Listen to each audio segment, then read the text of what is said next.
why I say to people, that's the number one problem is that, 100% of the time, these public buildings are being occupied by a society, not the Boy Scout Society, Girl Scout Society, but a legal society or golf club society. They're occupied. They're occupying these public buildings. They did not build these. It's like the Boy Scouts did not build these public parks. But if the Boy Scouts decide that they're going to hold a Boy Scout Jamboree 365, 24/7 in a park, and once people start going past the park, they're going to say, oh, that's the Boy Scout Park. It's not a Boy Scout Park. It's a park. It's a public park.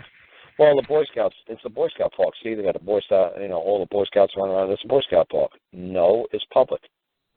And then when you try to drive in, the Boy Scouts are going to say, how can we help you? And it's like, no, we just want to do our own thing here today. It's like, oh, no.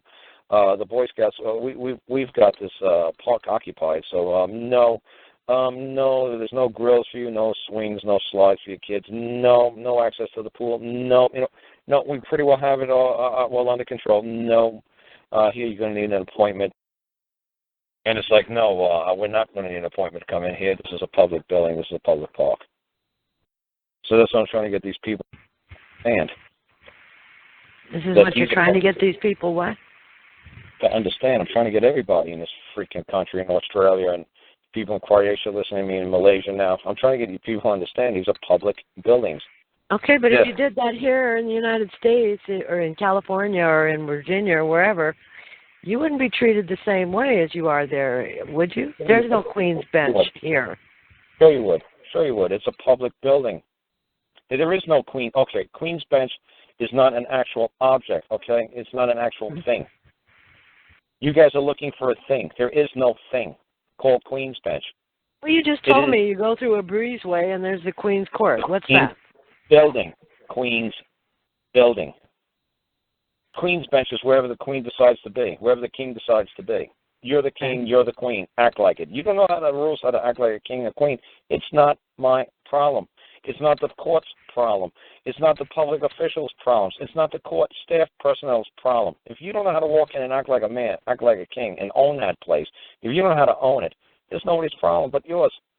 Right. And I love it. When I went over there with Bali said there was some guy who said to him during one of the shows that 150 people filed claims in Queen's Bench, and every single one of them rejected. I said, oh, that's great.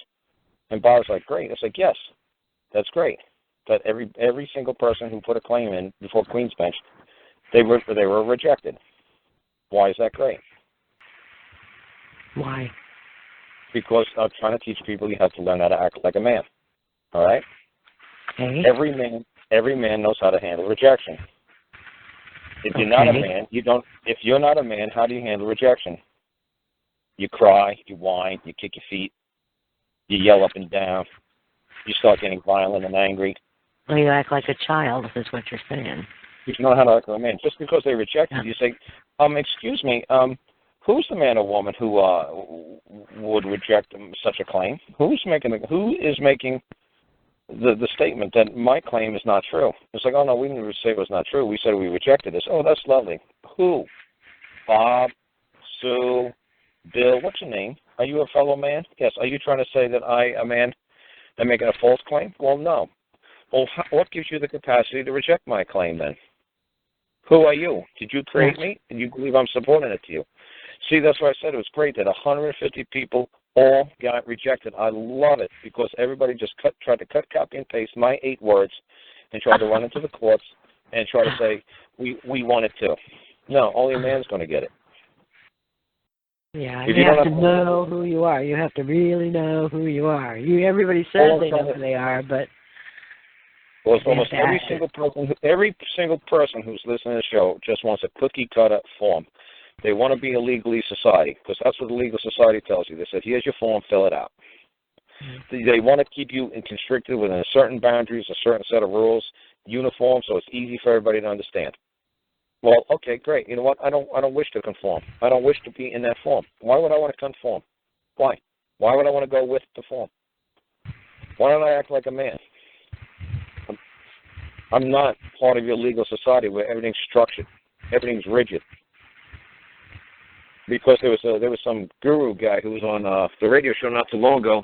I don't remember what his name was, but he has his own little crowd of following over there. And what was funny is he Are you home now? Yeah, it was so funny that on his show, on his little YouTube video, he was squealing. I don't know, some guy in Canada. I don't remember his name off the top of my head, but he was up there in Canada a week before I was out in Kelowna, and he did a seminar like in the same room I did it. And I said, "Oh man, I wish I was here at the same time he was here," because in his show he starts squealing, saying, "Oh, the Crown prosecutors, like the state prosecutor, attorney generals, whatever, up in Canada, they're called Crown prosecutors. Oh, I put my paperwork into the court, and he said to the judge, oh, we don't recognize these words, and we can't even utter these phrases, and we don't even recognize we can't even say these words that he's using. We can't we can't answer to." So the judge said, "Okay, that's fine," and then he starts squealing. "See, they won't even let me put my claims in. They won't even let me file a lawsuit. They keep stopping me." It's like, no, dude, that's not what the judge said. The judge said that the attorneys and the Crown prosecutors cannot use certain words. Like they can't use man. They can't use the word claim. They can't use the word require. And the barrister was just telling the judge, I can't answer this. Why? Because I can't use these words. Well, there's phrases I'm not even permitted to use. Mm-hmm. So the judge said, okay, that's fine.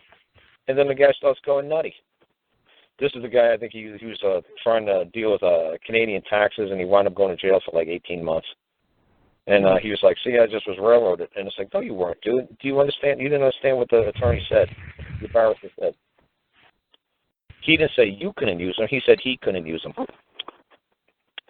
He said that the attorney for the barrister said, the attorney said, we can't use it.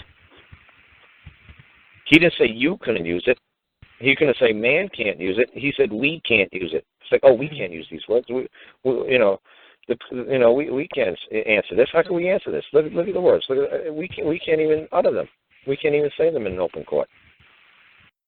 So it's funny that, like I said, the guy didn't even realize, what he had going on, and he didn't realize to say to the judge, that's fine. I'm not we.